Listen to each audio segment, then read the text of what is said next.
எங்க முத்து மீனாவை சேர்ந்து எப்படியோ எங்க போலீஸ் ஸ்டேஷன்ல பேசி எங்க தாத்தாவோட எல்லா பொருட்களையும் வாங்கிடுறாங்க. வாங்கினது மட்டும் இல்லாம அங்க முத்து இருந்துகிட்டு, இங்க பாருங்க தாத்தா, கவலைப்படாதீங்க, கண்டிப்பா உங்களுக்கு இன்னொரு நல்ல இடத்துல, அதுவும் இல்லாம பர்மனண்டா ஒரு கடை வச்சு தரேன், நீங்க அதுக்கப்புறம் எந்த பிரச்சனையும் இல்லாம இருக்கலாம் அப்படின்ற மாதிரி இந்த பக்கம் தாத்தாவோட பொருட்கள் எல்லாம் எடுத்து அவங்க கிட்ட கொடுத்துட்டு இருக்காங்க. அப்போ ஒரு பொருளை எடுத்து கொடுத்துட்டு இருக்கும் போது இந்த பக்கம் கரெக்டா இங்க முத்துவோட கையில அவரோட மொபைல் மாட்டுது. இந்த மொபைலை பார்த்துட்டு இந்த பக்கம் முத்து திருப்பி திருப்பி பாக்குறாரு. பார்த்துட்டு இது என்னோட மொபைல் ஆச்சு, இது எப்படி உங்ககிட்ட வந்துச்சு அப்படின்ற மாதிரி யோசிக்கிறாரு. அதே நேரத்துல பக்கத்துல இருக்க மீனா கிட்டே அந்த மொபைலை காட்டி, மீனா இது என் மொபைல் தானே அப்படின்னு சொல்லி கேட்கறாங்க. அப்ப மீனாமே இந்த போனை பார்த்துட்டு, ஆமாங்க இது உங்க போன் ஆச்சு, உங்க போன் எப்படி இங்க வந்துச்சு அப்படின்னு சொல்லி கேட்டுட்டு இருக்காங்க. அப்ப கரெக்டா தாத்தா கிட்டே முத்து போயிட்டு, இங்க பாருங்க தாத்தா, இந்த போன் எப்படி உங்ககிட்ட வந்துச்சு அப்படின்ற மாதிரி கேக்குறாங்க. அப்ப தாத்தாவுமே, இல்லப்பா ரொம்ப நாளைக்கு முன்னாடி ஒரு பொண்ணு வந்து செருப்பு தைக்க வந்துச்சுப்பா, அந்த பொண்ணு வந்து அப்ப போனை கீழே போட்டு போயிடுச்சு, நானும் சரி அந்த பொண்ணு வரும் போனை கொடுத்துடலாம் அப்படின்னு சொல்லி வச்சிருந்தேன், ஆனா அந்த பொண்ணு வரவே இல்ல, என்கிட்டே தான் இருந்துச்சு, சரி எப்ப வந்தாலும் கொடுத்துடலாம் அப்படின்ற மாதிரி நானே போட்டு வச்சிருந்தேன் அப்படின்னு சொல்லி சொல்றாங்க. உடனே இன்னொரு பக்கம் எங்க முத்துவுமே அந்த போனை சுவிட்ச் ஆன் பண்ண ட்ரை பண்றாங்க. ஆனா அந்த போன் சுத்தமா சார்ஜ் இல்லாதனால டெட் ஆகி போயிருக்கு. இதை பார்த்துட்டு அப்ப இது ஆஃப் ஆயிருக்கு, எந்த பொண்ணா இருக்கும், யாரா இருக்கும் அப்படின்னு சொல்லி இந்த பக்கம் முத்து பயங்கரமா யோசிக்கிறாரு. அப்ப கரெக்டா தாத்தாவுமே, கவலைப்படாதப்பா, உன் போன் உங்ககிட்ட வந்துருச்சுல, இதுக்கு மேல விட உனக்கு எந்த பிரச்சனையும் இல்ல அப்படின்ற மாதிரி தாத்தா சொல்லிட்டு இருக்காரு. ஆனா இருந்தாலுமே, இல்ல தாத்தா, இந்த போனை வந்து என்கிட்ட இருந்து ஒருத்தர் யாரும் திருடி இருக்காங்க, திருடி இந்த போன்ல இருந்த சத்யா, அதாவது நம்ம மீனாவோட தம்பி வீடியோவை ரிலீஸ் பண்ணி அவனோட வாழ்க்கைக்கு ஒரு பெரிய ஆபத்தை கொண்டு வர பார்த்தாங்க. ஆனா அது கடைசி நிமிஷத்துல எப்படியோ நாங்க சரி பண்ணிட்டோம், ஆனா இந்த போனை திருடி யாருன்னு கண்டுபிடிக்கணும் தாத்தா அப்படின்னு சொல்லி யோசிச்சுட்டு இருக்காங்க. உடனே தாத்தாவுமே, அந்த பொண்ணை நேர்ல பார்த்தா கண்டுபிடிச்சிருவோம் முத்து, அடுத்த டைம் அந்த பொண்ணு இந்த பக்கம் வந்துச்சுன்னா நான் உன்னை அந்த பொண்ணை கூப்பிட்டு உட்கார வச்சுட்டு நான் வேணா உனக்கு போன் பண்ணட்டா அப்படின்ற மாதிரி தாத்தா சொல்றாங்க. அப்பதான் இந்த பக்கம் முத்துவோட மைண்ட்ல ஒரு பக்கமான ஐடியா வருது. ஒரு வேலை இது ரோகிணியா இருக்குமோ, எதுக்கும் நம்ம ரோகிணி போட்டோ காட்டலாம் அப்படின்னு சொல்லிட்டு இங்க முத்துவுமே ரோகிணியோட போட்டோ எடுத்து தாத்தாட்ட காட்டுறாங்க. தாத்தா, இந்த பொண்ணு இந்த போனை திருடுது அப்படின்னு சொல்லி கேக்குறாங்க. ஆனா தாத்தாவுமே, இந்த பொண்ணு இல்லப்பா, இந்த பொண்ணு கிடையாது, ஆனா இந்த பொண்ணு மாறிதான் இருந்துச்சு, ஆனா இந்த பொண்ணு இல்ல அப்படின்ற மாதிரி தாத்தா சொல்றாங்க. அப்ப இந்த பக்கம் முத்துவுமே, அப்போ இந்த மாதிரி பார்லர் மேடம் பண்ணல, சரி வேற யாரோ பண்ணிருக்காங்க, சரி எதுக்கும் நம்ம இதை பத்தி நம்ம யோசிச்சு நம்ம தேடி கண்டுபிடிப்போம் அப்படின்ற மாதிரி அவருமே எப்பவும் போல போன் எடுத்துட்டு இந்த பக்கம் வீட்டுக்கு போயிடுறாரு. வீட்டுக்கு போயிட்டு இங்க ஃபுல்லாவே சார்ஜ் ஏத்திட்டு இங்க மீனா கிட்ட பேசிட்டு இருக்காங்க. இங்க பாரு மீனா, இப்போ எங்கெங்கயோ ஊரெல்லாம் சுத்திட்டு வந்த போனை இப்ப நம்ம கை கிடைச்சிருச்சு, ஆனா இந்த வீடியோவை யார் சென்ட் பண்ணாங்கன்னு தெரியாம போயிடுச்சு, யார் அந்த பொண்ணு அப்படிங்கறத நம்ம கண்டுபிடிக்கணும் அப்படின்ற மாதிரி இங்க மீனாட்ட பேசிட்டு இருக்காங்க. அதுக்கப்புறம் முத்துவுமே எப்பவும் போல இந்த பக்கம் செல்ல ஆன் பண்றாரு. செல்ல ஆன் பண்ண உடனே இந்த பக்கம் வந்து ஏற்கனவே அதுல நிறைய போட்டோஸ் எல்லாம் எடுத்து வச்சிருக்கு. இதை பார்த்துட்டு என்ன இது புது போட்டோஸா இருக்கு, இந்த மாதிரி போட்டோ எல்லாம் நான் எடுக்கவே இல்லை அப்படின்ற மாதிரி இந்த பக்கம் வந்து முத்துவுமே அந்த போன்ல இருக்க ஒவ்வொரு போட்டோவே ஸ்க்ரோல் பண்ணி பாக்குறாரு. அதுல வீட்டுல இருக்கிற திங்ஸ் எல்லாம் போட்டோ எடுத்து வச்சிருக்காங்க. அந்த திங்ஸோட சேர்த்து இந்த பக்கம் ஒரு மிரர் இருக்கு. அந்த மிரர்ல இந்த பக்கம் வந்து வித்யாவோட போட்டோ தெரியுது. இதை பார்த்தவொன்னே இங்க பயங்கரமா ஷாக் ஆகுறாரு. என்ன இது, வித்யா போட்டோ எடுத்திருக்கா, சொல்லப்போனா இது வித்யாவோட வீடு மாதிரி இருக்கு அப்படின்ற மாதிரி இங்க முத்தவும் டவுட் ஆகுறாங்க. உடனே அந்த போட்டோஸ் எல்லாம் இந்த பக்கம் மீனா கிட்ட காட்டுறாங்க. அப்ப மீனாவே அந்த போட்டோ பார்த்துட்டு, ஆமாங்க இது எல்லாமே வித்யாவோட வீட்டுல எடுத்த போட்டோங்க, இது பாருங்க இது அவங்க வீட்டுல இருக்க திங்ஸ் தான் அப்படின்னு சொல்லிட்டு இந்த பக்கம் மீனாவும் கன்ஃபார்ம் பண்றாங்க.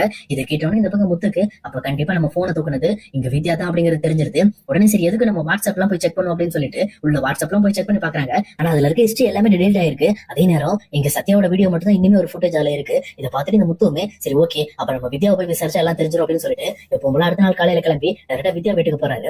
போனது மட்டும் இல்லாம வித்யா கிட்ட, வித்யா நீ எதுக்காக என்னோட போன் எடுத்த அப்படின்னு சொல்லி டேரக்டா கேட்கறாங்க. உடனே வித்யாவுமே பயங்கரமா ஷாக் ஆகி போய் திருத்தரன்னு முடிக்கிறாங்க. அப்பவே முத்து புரிஞ்சுக்கிறாரு, அப்ப கண்டிப்பா வித்யா தான் நம்ம போன் எடுத்திருக்கா, அவ எடுத்து ஏதோ ஒரு வேலை பண்ணிருக்கா, ஆனா எதுக்குன்னு தெரியல அப்படின்னு சொல்லிட்டு ரொம்பவே டவுட் ஆகுறாரு. உடனே இங்க வித்யாவை சமாளிக்கிற மாதிரி, என்ன என்கிட்ட வந்து எப்படி கேக்குறீங்க, உங்க போன் எப்படி இருந்துச்சுன்னு எனக்கு எப்படி தெரியும், உங்க போனை நான் எடுத்தேன் நீங்க எப்படி சொல்லலாம் அப்படின்ற மாதிரி கோவப்பட ஆரம்பிக்கிறாங்க.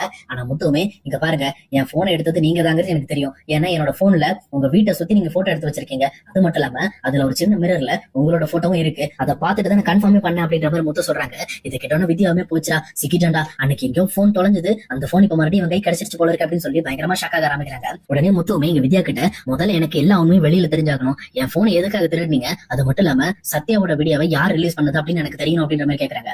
உடனே வித்யாவுமே, இங்க பாருங்க உங்க போனை நாங்க திருடணும் எடுத்துட்டு வரல, நானும் ரோகியும் உங்க போனை வச்சு போட்டோ எடுத்துட்டு இருந்தோம் அந்த ஃபங்க்ஷன்ல, அப்ப மறந்து போய் நான் தான் எடுத்துட்டு வந்துட்டேன், ஆனா அது வீடியோவெல்லாம் நான் யாருக்கும் சென்ட் பண்ணல அப்படின்ற மாதிரி இந்த பக்கம் வந்து வித்யா சமாளிச்சுட்டு இருக்காங்க. ஆனா இதை கேட்டுட்டு இருக்க முத்துவுமே, இங்க பாருங்க அந்த வீடியோ என்கிட்ட மட்டும் தான் இருந்துச்சு, அப்புறம் எப்படி அது வெளியில சென்ட் ஆயிருக்கும், அந்த போன் அப்ப உங்ககிட்ட தான் இருந்திருக்கு, அப்ப நீங்க தான் அந்த வீடியோவை சென்ட் பண்ணிருக்கணும் அப்படின்ற மாதிரி முத்துவுமே இந்த பக்கம் வந்து வித்யாவை கார்னர் பண்றாங்க. ஆனா வித்யாவுமே இல்லவே இல்ல, நான் கண்டிப்பா பண்ணவே இல்லை அப்படின்ற மாதிரி மறுத்துக்கிட்டு இருக்காங்க. அப்ப கரெக்டா இங்க முத்து கூட வந்துட்டு இருக்க செல்வமும், என்ன இது இந்த பொண்ணு இப்படி மறுத்துக்கிட்டு இருக்கு, சரி முத்து அந்த போனை முதல்ல கூட அப்படின்னு சொல்லிட்டு அந்த போனை வாங்கி ரீசெட் அடிச்சு போடுறாரு. ரீசெட் அடிச்சு போட்டு இந்த பக்கம் வாட்ஸ்அப்ல பேக்கப் கேக்குது. உடனே இங்க முத்துவோட மொபைல்ல வாட்ஸ்அப் பேக்கப் எடுக்கிறாங்க. இதை பார்த்தோன்னே இந்த பக்கம் வித்யாவுக்கு பயங்கரமா ஷாக் ஆகுது. ஐயோ போச்சுரா, வாட்ஸ்அப் பேக்கப் எடுத்தா கண்டிப்பா யார் யாருக்கெல்லாம் அனுப்பியிருக்கும் தெரிஞ்சிருமே அப்படின்னு சொல்லி பயங்கரமா ஷாக் ஆகுறாங்க.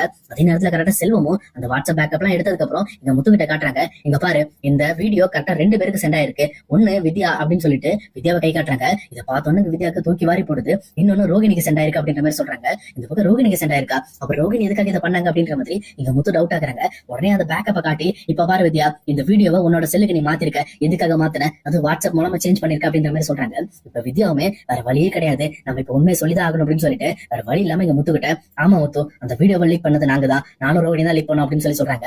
இதை கேட்டவொடனே இந்த பக்கம் முத்துக்கு பயங்கரமான ஷாக்கு. அடி பாவிகளா, இப்படிப்பட்ட ஒரு வேலையை செய்து அந்த சின்ன பையனோட வாழ்க்கை கெடுக்க பாத்தீங்களே, அவனே ஏதோ தெரியாம தப்பு பண்ணிட்டான், அவனுக்கு ஒரு மன்னிப்பு கொடுத்து இவ்வளவு பிரச்சனை இல்லாம நாங்க முடிச்சலான்னு பார்த்தா நீங்க பண்ண விஷயத்தினால எவ்வளவு நஷ்டமா இருக்கு தெரியுமா? எங்க அம்மாக்கு 5 லட்சம் ரூபாய் நஷ்டம், அது மட்டும் இல்லாம எத்தனை பேருக்கு கெட்ட பேர் தெரியுமா அப்படின்ற மாதிரி இந்த பக்கம் முத்து பயங்கரமா வித்யாட்ட கத்த ஆரம்பிக்கிறாங்க. அதே நேரத்துல இந்த முத்துவோட மனசுல ஒரு பயங்கரமான டவுட் வருது. என்ன இது, சத்யாவை பழி வாங்குறதுக்கு எதுக்காக ரோஹிணி மெனக்கடணும்? சொல்லப்போனா மீனா கிட்ட ஏதோ அடிக்கடி சண்டை போடுவாங்க, ஒண்ணு அந்த அளவுக்கு பெரிய சண்டை எல்லாம் போட மாட்டாங்க, அப்புறம் எதுக்காக இந்த விஷயத்தை அவங்க பண்ணாங்க அப்படின்னு சொல்லி இந்த பக்கம் முத்து யோசிக்க ஆரம்பிக்கிறாரு. அதே நேரத்துல இங்க வித்யாவோட முகத்தையுமே லைட்டா வந்து கூர்ந்து கவனிக்கிறாரு. அப்ப வித்யாவுமே அப்பா முத்து நம்பிட்டா அப்படின்ற மாதிரி அவங்களுமே கொஞ்சம் பெட்டரா ஃபீல் பண்ண ஆரம்பிக்கிறாங்க. உண்மையை சொல்லப்போனா இங்க வித்யா இதை விட பெரிய விஷயத்த மறைச்சிட்டு இருக்காங்க அப்படிங்கறத இங்க முத்துவுமே கண்டுபிடிச்சிடறாரு. உடனே அவருமே, இங்க பாரு வித்யா, நீ பண்ண விஷயத்துக்கு உன்னை நான் சும்மா விட மாட்டேன், கண்டிப்பா உன்னை போலீஸ்ல பிடிச்சு கொடுக்க விட மாட்டேன். அது மட்டும் இல்லாம இந்த மாதிரி சத்யாவோட வீடியோ வெளி பண்ற அளவுக்கு உங்களுக்கு எந்த ஒரு அவசியமும் கிடையாது. ஆனா நீங்க சத்யாவை பழி வாங்குறதுக்காக யாருக்கும் ஹெல்ப் பண்ணிருக்கீங்க, அந்த ஆள் யாரு அப்படிங்கறத நான் தெரிஞ்சுக்கணும்னு நினைக்கிறேன். அதை மட்டும் சொல்லிடு, உன்னை விட்டுறேன். அப்படி இல்ல அப்படின்னா உன் பேர்லயும் ரோகிணி பேர்லயும் கேஸ் கொடுத்து உங்க 2 பேரையும் உள்ள அனுப்ப விட மாட்டேன் அப்படின்ற மாதிரி இங்க முத்துவும் மிரட்ட ஆரம்பிக்கிறாங்க. இதை கேட்டோன்னு இந்த பக்கம் வித்யாவுமே வேற வழியே இல்ல, சரி நம்ம இதை சொல்லிதான் ஆகணும் அப்படின்னு சொல்லிட்டு அவங்களுமே ஒரு பாதி உண்மையை மட்டும் சொல்ல ஆரம்பிக்கிறாங்க. இங்க பாருங்க, சிட்டி கிட்ட ஆல்ரெடி ரோகிணி கொஞ்சம் கடன் வாங்கியிருந்தாங்க, அந்த குடுக்கல் வாங்கல கொஞ்சம் பிரச்சனை ஆயிடுச்சு. அதனால இங்க சிட்டி என்ன சொன்னா, இந்த மாதிரி வந்து மீனாவோட தம்பியோட வீடியோ ஒண்ணு முத்துக்கிட்ட இருக்கு, அந்த வீடியோ மட்டும் எங்களுக்கு எடுத்து கொடுங்க, அந்த வீடியோ கொடுத்தா போதும், உங்களுக்கு இந்த கடன் பிரச்சனையை கொஞ்ச நாளைக்கு நான் கேட்காம விட்டுறேன், நீங்க ரெடி பண்ணிட்டு அப்புறம் கொடுங்க அப்படின்ற மாதிரி என்கிட்ட சொன்னாங்க. அதனாலதான் ரோகிணியும் நானும் சேர்ந்துட்டு உங்களோட போன் எடுத்து சிட்டிக்கு தான் அந்த வீடியோ அனுப்பணும் அப்படின்ற மாதிரி இந்த பக்கம் வந்து வித்யாவுமே அது எல்லா விஷயத்தையும் போட்டு உடைக்கிறாங்க. இதை கேட்டோன்னே இந்த பக்கம் முத்துக்கு பயங்கரமா கோபம் வர ஆரம்பிக்குது. நீங்க இந்த மாதிரி வட்டி கடைக்கார கூட சேர்ந்துக்கிட்டு இந்த மாதிரி வேலை செய்வீங்க நான் நினைக்கவே இல்லை, உங்க எல்லாம் டீசெண்டா ஆள் நினைச்சா பாத்தீங்களா, என்னதான் முதல்ல செருப்பால் அடிக்கணும் அப்படின்ற மாதிரி இங்க முத்து ரொம்பவே கோவப்படுறாரு. அது மட்டும் இல்லாம இப்ப நீங்க உண்மை சொல்லிட்டீங்க அப்படிங்கறதுனால உங்களை சும்மா விட மாட்டேன், கண்டிப்பா நீங்க பண்ணதுக்கு பிராய்ச்சித்தை பண்ணி ஆகணும். ஏன்னா உங்களால எக்கச்சக்க பண நஷ்டம் வந்திருக்கு, அதை விட வீட்டுல இருக்கிறவங்க ரொம்பவே கஷ்டப்பட்டிருக்காங்க, அதை விட முக்கியமா மீனா தம்பியோட வாழ்க்கையே ஒரு 5 நிமிஷத்துல போயிருக்கும், ஆனா அதை எப்படியோ காப்பாத்தி நாங்க கொண்டு வந்துட்டோம், ஆனா எங்களால முடியாம மட்டும் போயிருந்துச்சுன்னா அவன் வாழ்க்கை அழிஞ்சு போயிருக்குமே, இதெல்லாம் யோசிச்சு பாத்தீங்களா அப்படின்ற மாதிரி ரொம்பவே கோவப்பட ஆரம்பிக்கிறாரு. அதே நேரம் வித்யாவுமே எதுவுமே பேசாம அமைதியா நின்னுட்டே இருக்காங்க. அப்ப முத்து ரொம்ப கோவப்பட்டு, இதுக்கு மேல உங்களை நான் சும்மா விட மாட்டேன், உங்களை நான் போலீஸ்ல பிடிச்சு கொடுக்குறேன்னு சொல்லிட்டு டைரக்டா இந்த பக்கம் அந்த போன் எடுத்துக்கிட்டு அவர் ஸ்டேஷன் போக ஆரம்பிக்கிறாரு. இவர் மட்டும் போயிட்டு இந்த பக்கம் போலீஸ்ல கம்ப்ளைண்ட் கொடுத்து எங்க ரோகிணி வித்யாவையும் அரெஸ்ட் பண்றதுக்கு போலீஸ் மட்டும் வந்துச்சுன்னா கண்டிப்பா இங்க முத்துவோட வீட்டுல இன்னொரு பெரிய பிரளயமே நடக்க போகுது. அதே நேரம் ரோகிணி எல்லா பிரச்சனையும் சமாளிச்சுட்டாங்க, ஆனா இந்த பிரச்சனையை எப்படி சமாளிக்க போறாங்க அப்படிங்கறத நம்ம இனி வரப்போற எபிசோட்ல கண்டிப்பா பார்க்கலாம் guys.